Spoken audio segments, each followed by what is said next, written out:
पुण्यातील रेव ड्रग पार्टीतील निखिल पोपटाणी आणि श्रीपाद यादव सराईत गुन्हेगार आहे। निखिल पोपटाणीवर कोंढवा पोलीस ठाण्यात गुन्हा दाखल आहे।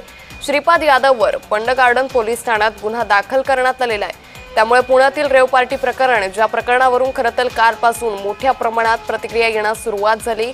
काल या संदर्भातली सुनावणी देखील पार पडली, ज्यामध्ये सर्व आरोपींना 2 दिवसांची पोलीस कोठडी ही सुनावण्यात आली आहे, ज्यामध्ये ज्येष्ठ नेते एकनाथ खडसे यांचे जावई प्रांजल खेवलकर यांचा देखील समावेश आहे। आणि त्यानंतर आता या रेव पार्टीतील इतर जे आरोपी आहेत त्यांच्या तपासाला देखील वेग आल्याचं दिसून येतंय। यामध्ये निखिल पोपटाणी असेल, श्रीपाद यादव असेल, यांच्यावरती यापूर्वी देखील मोठे गुन्हे दाखल असल्याची माहिती सध्या समोर येते। श्रीपाद यादव आणि निखिल पोपटाणी हे सराईत गुन्हेगार असल्याची माहिती देखील समोर आलेली आहे। त्यामुळे एकंदरीतच आता या 2 दिवसांची पोलीस कोठडी संपल्यानंतर या दोघांवरही कशा पद्धतीनं कारवाई होते हे पाहणं अतिशय महत्त्वाचं ठरणार आहे।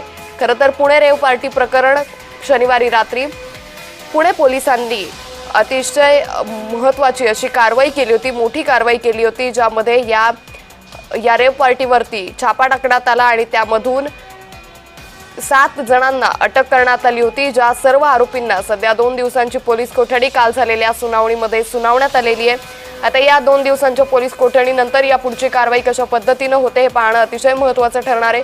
खरं तर हे रेव पार्टी प्रकरण गाजण्याचं कारण असं होतं की ज्येष्ठ नेते एकनाथ खडसे यांचे जावई प्रांजल खेवलकर यांचा देखील या रेव पार्टीमध्ये समावेश होता, ज्यांनी ही पार्टी आयोजित केली असा आरोप सातत्यानं करण्यात आला होता। खरं तर या संदर्भातला सखोल तपास सध्या केला जातोय। या तपासाअंती नेमकं काय समोर येतं हे पाहणं महत्त्वाचं ठरणार आहे। मात्र या सगळ्या प्रकरणावरती कालपासूनच मोठ्या प्रमाणात राजकीय प्रतिक्रिया येण्यास सुरुवात झाली होती आणि आता यामधील जे इतर आरोपी निखिल पोपटाणी आणि श्रीपाद यादव हे सराईत गुन्हेगार असल्याची माहिती सध्या समोर आलेली आहे।